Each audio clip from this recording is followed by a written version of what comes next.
Guardians of the Galaxy 3 is the best Marvel movie in years. At least, 2 years. And it may be the last good Marvel project we get, at least for the foreseeable future. But I'll get into that later.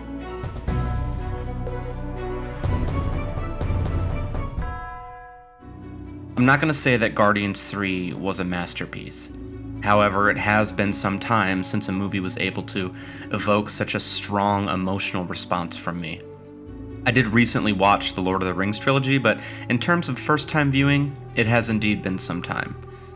The plot is messy, the humor cringy, and the first half of the movie required a good bit of attention to know just what the hell was going on. That being said, I loved this movie, and I'm not using that word lightly. I genuinely loved it. I'm not entirely sure why, especially given that I'm typically quite critical of everything I watch and generally anything that came out after 2018. I'm also usually a stickler for world building, setting up the pieces of the story just right so that the audience can be immersed and follow the plot with a sort of ease. And this movie didn't give us that. I've even stated in previous videos that world building might be the most important part of storytelling in my opinion, especially when it comes to stories that take place in a fantasy world or outer space. All that being said, Guardians of the Galaxy 3 taught me something about myself. It taught me that supposedly I can ignore those sorts of problems as long as there's good character, and this film did right by its characters. Gamora's slow and subtle shift from complete jackass to an understanding of why she may have in another life loved these people. Peter Quill, a man finally getting to be the hero of a modern Marvel movie nonetheless. A not annoying version of Rocket, giving Drax and Mantis some genuine personality. I could go on. But I told myself this video wouldn't be a review. But before getting into why I think this film was important and what it could mean for Marvel going forward, I need to touch on why I feel like this movie deserves more praise than it's getting. A number of YouTubers that I respect have had some not so fond things to say about this movie, while still recognizing it as being one of the better Marvel movies to be released in recent years, which of course isn't saying much. I myself thought the movie had some problems, but I harken back to Guardians 2. While many are saying Guardians 3 is the worst of the Guardians movies, I have to disagree. I did recently watch Guardians 2 because my kid is really into Groot at the moment, and I was so shocked at how mediocre I found it to be.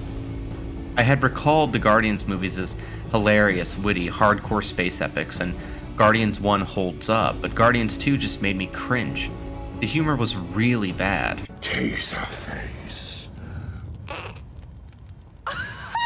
Drax is basically useless, Nebula is insane, but not in any sort of way that makes sense. The Ravagers are just idiotic goofballs, and the final battle just felt like a joke. I may have lost some of you there, but go back and watch that movie. The last time I had seen it was back when the MCU could practically do no wrong by me, and I'm sure that that had a part to play in my opinion of the film. But more recently, for reasons that would take too long to get into, I just didn't love the film. It's paced well, the story is okay, but the film doesn't do much justice by its characters, and the Guardians seem like more of a joke than a superhero team. Either way, it's just my opinion. However, in watching Guardians 3, I couldn't believe the waves of emotion that kept coming over me practically every time I saw a Rocket flashback, or every time I saw Gamora grin through her indifference, or every time I witnessed a gesture amongst the members of the team that showed just how much they really cared about each other. And don't even get me started on the ending. It's a bloated mess, and I freaking loved it. Having a bit of trouble rationalizing it myself as I'm saying this. Each character got their due. Each character saw their arc come to a close. Each character had a chance to showcase what they brought to the team, and not just in terms of might, but also in terms of heart. Nebula's leadership, Quill's wit and cunning, Drax's love, Mantis's sanity, Gamora's strength, and Groot's Grootness. Witnessing the darkness of Rocket's past also brought some much-needed sorrow and depth to what's been a very upbeat and bullshitty Phase 4 and Phase 5 of Marvel. The character himself frankly kind of annoyed me in past films, but he really shined through in this one. Amongst the madness and messiness of this film, I found myself feeling some really raw emotions. I found myself connecting with the characters, feeling grief when they did and hope when things got messy. Rocket's final resolve, Quill's ability to let Gamora go, Drax's ability to look back at his time as a father and use it to help children in need. I could go on and on with examples of problems and wins for this film. But all in all, watching this movie reminded me that no matter how cynical I become watching the horror that is modern storytelling, a decent story with good character and heart can always bring me back. I could have talked about how messy this film was and how it's just more of the same generic Marvel trash, but it's not. It's a clever film with lots of heart, created by a talented filmmaker who has had his disagreements with Marvel like the rest of us. James Gunn is a filmmaker who gives me hope for the future of this genre.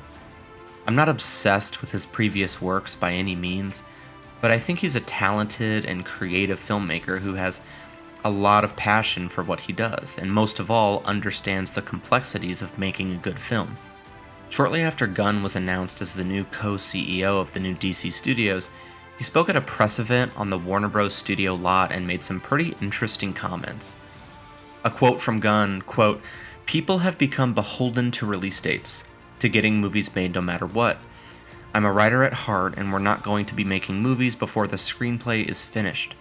I've seen it happen again and again. It's a mess," end quote. He continues by saying that this, in his opinion, is the primary reason for the deterioration in quality of films today versus 20 to 30 years ago.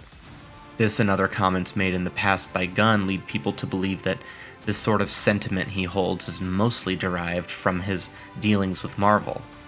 Marvel Studios being known for pushing films to be completed on schedule, when the schedule was written before production even began. James Gunn was under contract to finish Guardians 3. However, I don't think this was a hard sell by any means. He seemingly maintains a strong relationship with the cast and seems to love working on those films. However, when you look at the films and shows that Marvel has been putting out recently, there's a lot of lesser known directors with only a few credits to their name, and even lesser known writers, some with no credits to their name, and some credited perhaps with only working on another one of the Disney Plus shows. This is pure speculation, but I find it odd that with nigh unlimited resources, Marvel would resort to hiring writers and directors who have little to no experience in the industry. It's almost like they know the right people. Or perhaps even more sinister, it's almost like Marvel wants to hire people who they don't have a hard time controlling. It's not as if this hasn't happened before. During production for Amazon's Rings of Power, more people were hired and fired than you could count, including a number of different showrunners, Tolkien scholars, and even higher-ups. When they finally landed on J.D. Payne and Patrick McKay to head up the project, many people were curious, why hire two guys with practically no writing credits to their name? Well, without going too deep into it, after certain things came to light, it seemed that Jennifer Salke, head of Amazon Studios, needed the show to go her way and needed people who wouldn't push back. So they brought in a bunch of underexperienced, undertested no-names and fired the rest. I'm not saying Marvel's doing the same thing, but take some time to look at the IMDb pages for some of the Disney Plus shows. WandaVision, Loki, She-Hulk. You'd be surprised how little experience many of these writers and directors have, and it certainly does beg the question, is this intentional? Either way, James Gunn is not one of these no-names. He has been in Hollywood for nearly 30 years as a talented filmmaker and writer, and has the resume to prove it. I find it suspicious that a movie like Guardians 3, a movie that's so far removed from everything else Marvel has done in the last few years, is also a movie made by someone with experience, someone with a name. Perhaps someone who Marvel couldn't push around and bend to their every whim. James Gunn not only directed the film, but had sole writing credit. This was not the case for the other two Guardian films, and may have been a contributing factor as to why the plot was so messy. But either way, I find it likely that the higher-ups at Disney Marvel Studios probably left Gunn mostly to his own devices when it came to this film. Not only the fact that he is a prominent filmmaker in Hollywood, but also the film itself being largely devoid of that Typical modern Marvel message we've all come to know and love so much. Well, I'm an expert at controlling my anger because I do it infinitely more than you. The men weren't made to look like fools, as they so often are. The film didn't preach, and there wasn't really any subtle woke undertones. It was just another Guardians movie. Either way, I've gone off the rails a bit with my speculation. This movie will perform well. People will go and watch it. People will probably love it, given that it's not a preachy woke mess like so many modern films are. And Disney will likely learn nothing from this and continue to do the same thing they've been doing in recent years, showering us with social politics, shallow stories, and CGI for days. Well, that's the video, everybody. Please subscribe. I really love making these and I'd like to keep making them, so please subscribe and like the video. If you stuck around this long, I thank you for watching. Have a great day.